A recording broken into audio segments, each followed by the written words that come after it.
I'm not going to sit for a second. It's really weird. I've sat, I think, every time I've given a sermon to you guys since March.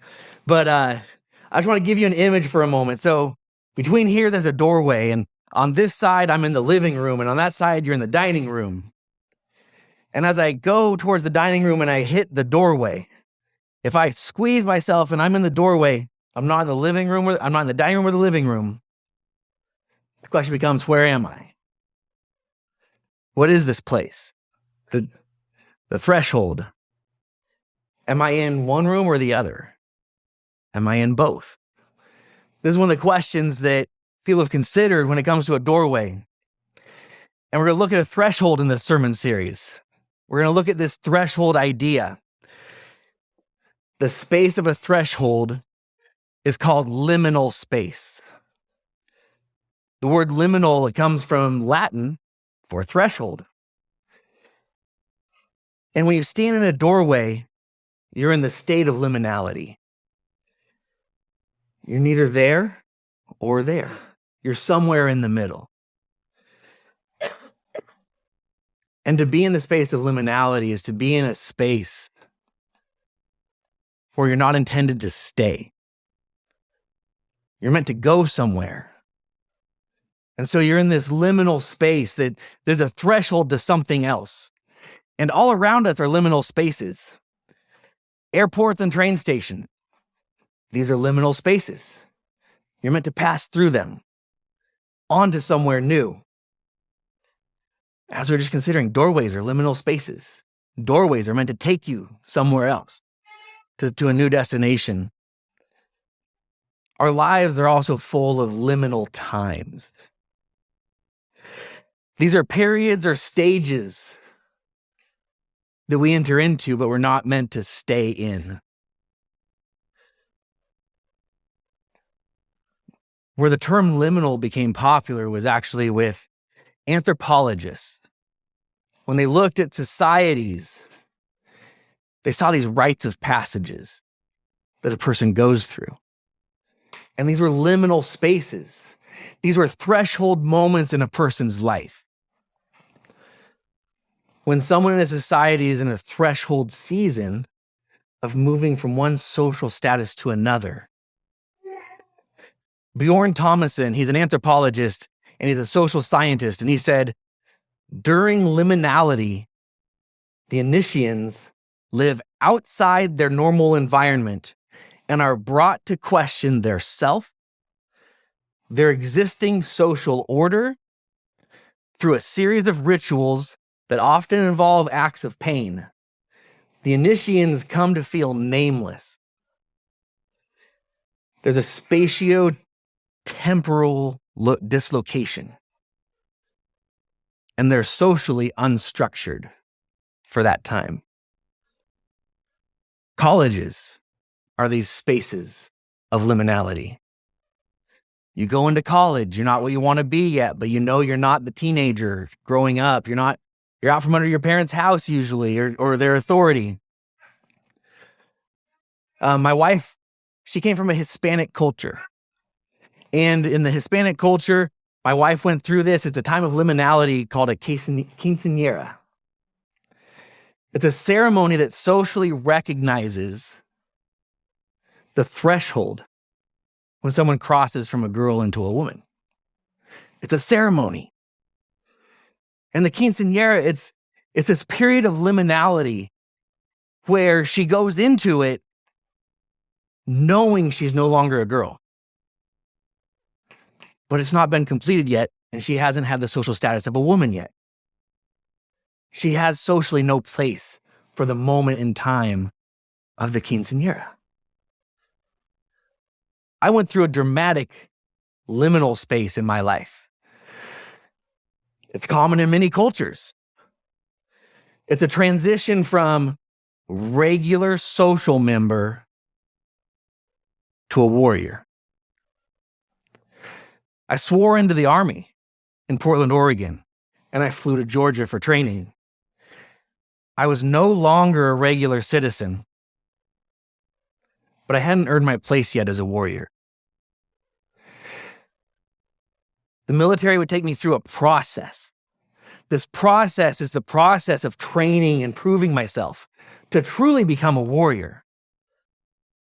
The final rite of passage for my introduction to being a warrior was a 25-mile road march that led us to a hill. And on that hill, we had a ceremony. Basic training was a liminal space. I was, but I wasn't in this moment. I'd sworn in, I was in the military, but I hadn't done everything it took to actually be in the military and be a warrior with the military. What you see with a quinceañera is one person going through liminal space. What you see with basic training is a community going through liminal space. It can happen to a group of people or it can happen to one person. What tends to be true of all liminal spaces, whether it's one person or it's a community, is that it's a powerful time of shaping for the entire group and even for a society. You know, the church, it's historically embraced liminal times. We're going to take a look at liminal times in the Bible in this series. One of the greatest times, though, isn't necessarily defined in Scripture, but it came to be known as the dark night of the soul. It refers to a time where God feels distant. One can feel disoriented. They're in spiritual darkness. It's one of those Psalms 88 times where Psalms 88 could see no light. The psalmist was disoriented. He knew what he was in the middle of this thing, and he didn't know what he would be on the other side. And often these liminal times, these dark nights of the soul, they can almost feel spiritually dry or even like spiritual death. These times can come upon anyone at any time, but they're commonly introduced by tragedy. Tragedy tends to send someone into a dark night of the soul. What must be understood is that there is not an explicit correlation between any sin or any shortcoming that is the reason for a dark night of the soul. What this means is that you can enter into a dark night of the soul and you're not always to blame. There's no guilt to feel like I messed up and so God's punishing me. Dark nights of the soul come at these liminal times, threshold moments where you're meant to move from one place to the next. Oftentimes, though, these dark nights of the soul, they can feel guilty for a believer. I'm distant from God. What did I do wrong? I need to double down on my devotions. I need to work harder on feeling closer to Jesus, and you feel guilt. Doesn't have to be there. What I hope we'll see through the sermon series is that often these liminal moments, what may present themselves sometimes as dark nights of the soul, often are no fault of our own, and they're great and powerful opportunities to take us to somewhere new in our life. The desert fathers and mothers, these were ancient Christians who they volunteered themselves to enter into liminal states. They went away from the social order of things and into the desert, creating liminal space to intentionally seek a new place with God, to go through this threshold moment.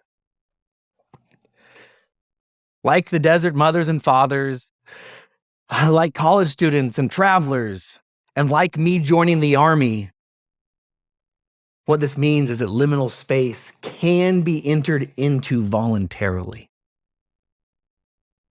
If you want to go somewhere new, you can choose to enter into a threshold moment that will carry you somewhere new.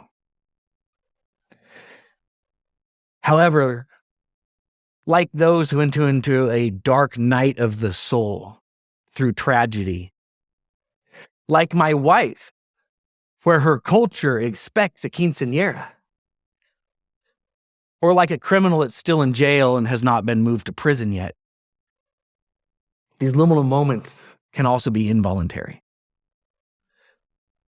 So you're going to have threshold moments that you choose to enter into, and you're going to have threshold moments that are enforced upon you.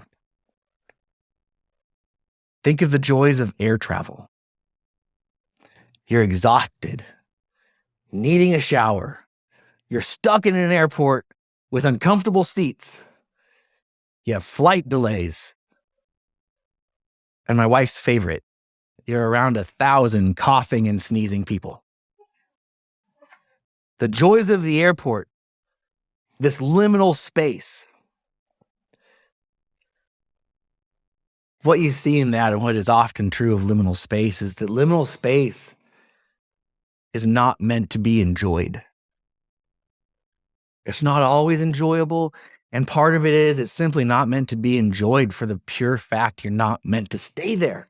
Something is meant to push you through it and out of it into the next place. You can have joy in it, though, because you know where it's taking you to. We talked in the last sermon series about how Christ did what he did, not because of the moment, but because he saw through it and he saw what was next. Our church right now, our church is in a liminal space. Our church is in a threshold moment. Think of how exciting it is, though. We get to anticipate.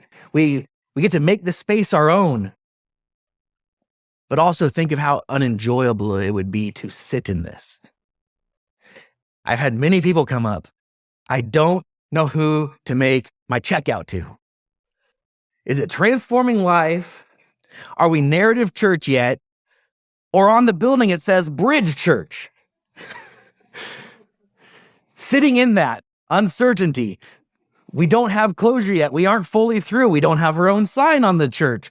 We don't have these things set in stone yet because we're in this liminal space where we're going through the threshold to what's to come.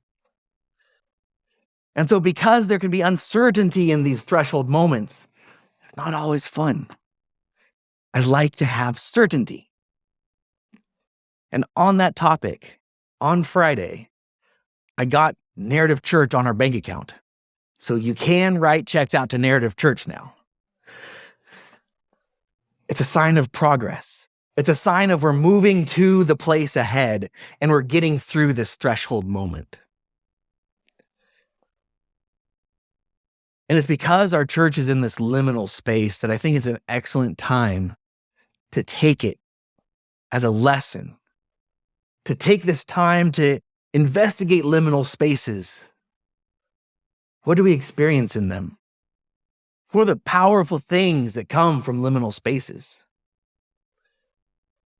If we're in a liminal space and you're just thrown around, you end up in this time of a sense of no direction. You're just frustrated. You're just hoping you'll get through it. You're not going to learn the same lessons as if you know what is happening and what can I do here. The first lesson of liminal space that I want to consider today is don't rush it.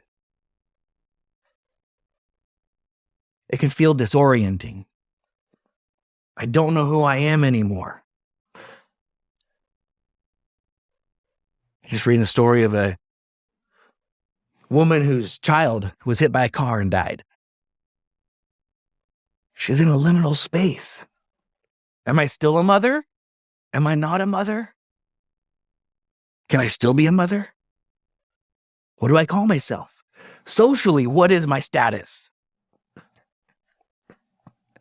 So it can be disorienting, it can be frustrating, and there's a lack of identity. I don't know what I am. And humans, we tend to seek order. We tend to seek stability. And so we can want to rush these threshold times. Just get us through this and get me to the other side. It's uncomfortable. But we can look at one of the greatest liminal times in Scripture. It's the wilderness journey of Israel when they left Egypt. And we can discover that liminal times are not meant to be rushed.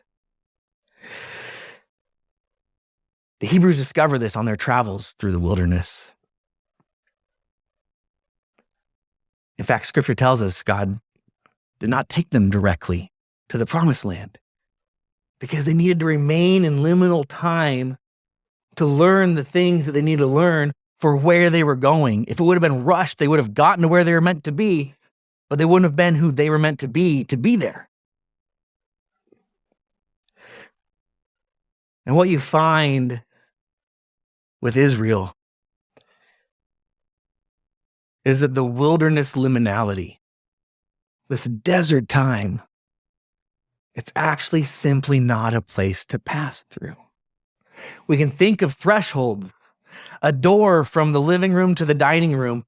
It is simply a place that I walk through and I pass through. But when you look at these liminal times, that's not all it is.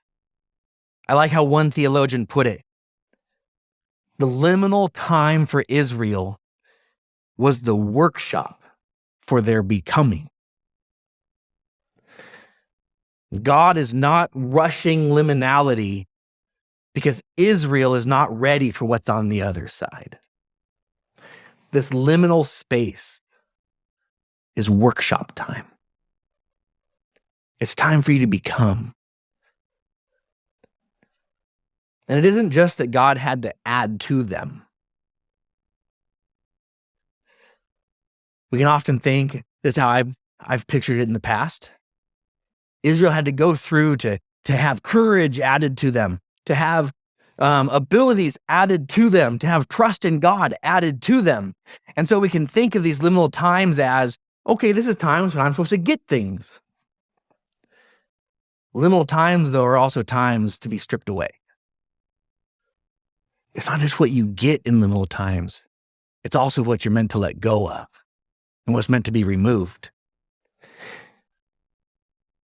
The wilderness was just as much about stripping Egypt out of Israel as it was about adding to Israel what they needed to go into the promised land.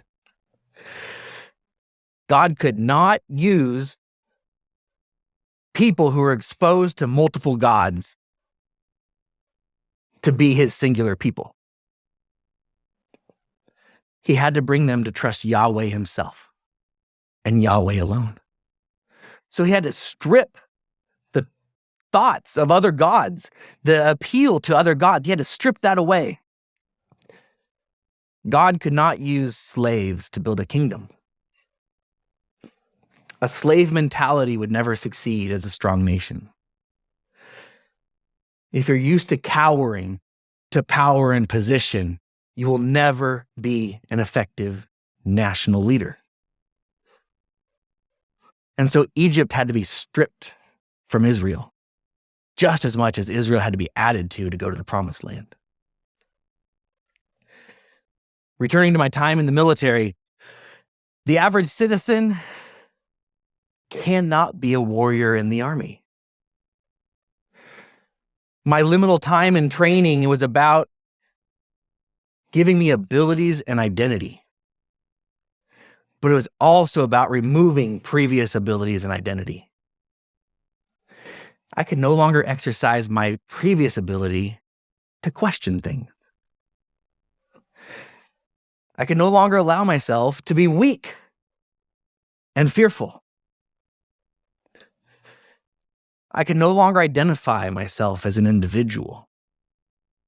My social standing was changing because these things were being stripped away from me. Just as Egypt had to be stripped from the Israelites. Thus, what I want to take from this is that liminal space is just as much about freeing us from where we're coming from as adding to us for where we're going to. It's about moving us on to what's next, and this is a simultaneous stripping and preparation. And it can be part of what adds to the disorienting effect of being in liminality.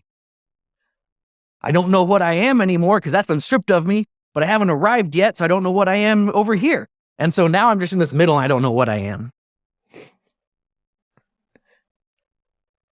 Israel had just seen God work powerfully. If you go back to the story of the Exodus and their release from Egypt, Israel had just seen God work powerfully on their behalf multiple times. Yet as the army of Pharaoh was hot on their heels, here's what they had to say in Exodus 14:11 through 12. And they, these are the Israelites, said to Moses, "Is it because there's no graves in Egypt that you took us here to die in the desert? What in the world have you done to us by taking us out of Egypt? Isn't this what we told you in Egypt? Leave us alone so that we can serve the Egyptians, because it is better for us to serve the Egyptians than to die in the desert." Here's that slave mentality God has to strip from them. What's interesting is that we could say, I would never choose to return to slavery. If I had seen God work in those ways, I would have had more faith than Israel did. I can begin to compare myself and say I could have done better. But you haven't come from generations of slaves. The conditioning, the beatdown, the instilled subservience. So who am I to say how I could have reacted if I had been in those situations? Then not only are you a slave and beat down, and you have this mentality, but now you're thrust into this disorienting state. I no longer am a slave in Egypt. I no longer am told what to do every day. I have to figure it out for myself, but I haven't arrived in the promised land, and now people are coming to kill me. In the middle of not having an identity, Israel runs for an identity. Let us go back and be slaves. We know what we are. What's interesting is that often the greatest work can only be done when we're dislocated from something familiar. Israel was familiar with being slaves. It's what we know to do. Send us back to Egypt. God had to dislocate them from what they were familiar with to work on them. And in that dislocation is where God works with a people who we can't really try to compete with to feel better about ourselves, because we have our own dislocations and we struggled just as much as Israel. To return to my military experience, we had just graduated as warriors, 14 weeks, and now I'm a commando. I'm going to go out and save the world. After 14 weeks of training, because I have gone through my warrior ritual, and here I am, I've arrived. So we had just graduated as warriors, and we moved on to what was called RIP. It's the Ranger Indoctrination Program. If ever there was something that gave itself away as liminal, it is something that calls itself indoctrination. We're going to indoctrinate you. You are no longer this. We will indoctrinate you and you will be this. I was about to freely choose to be indoctrinated into a now specialer class of warrior. And it was a cold day in winter that I showed up at RIP. We were marched down to the Ranger Battalion through Fort Benning. We were lined up in a parking lot, stood at attention, and the instructor said, "All right, we'll be back." And they left. We're standing there with the unknown. What is going on? I don't remember how long we stood there, but nobody returned for a long time. We stood shivering in the freezing cold. Some had wondered if they even forgot about it. I think they went home for the day. I think they forgot we're over here. What should we do? The liminal space had begun in the program. The disorientation. The instructors were removing from us any sense of understanding or control. They could leave us out here as long as they wanted. They could return when they wanted. They didn't owe us anything. We were not special. Just when you thought you graduated as a warrior and you were something special, now they are here to let you know you are nothing special, and you will stand out here as long as we want to let you stand out here. Eventually, an instructor came back. He asked, how many were tired of this and want to go ahead and quit? Hands went up. This was within the first 90 minutes to 2 hours. Hands went up. Instructor said, all right, come on, let's sign the paperwork. You guys quit. Let's go. And the instructor left with them and didn't come back. And we stood there in the cold.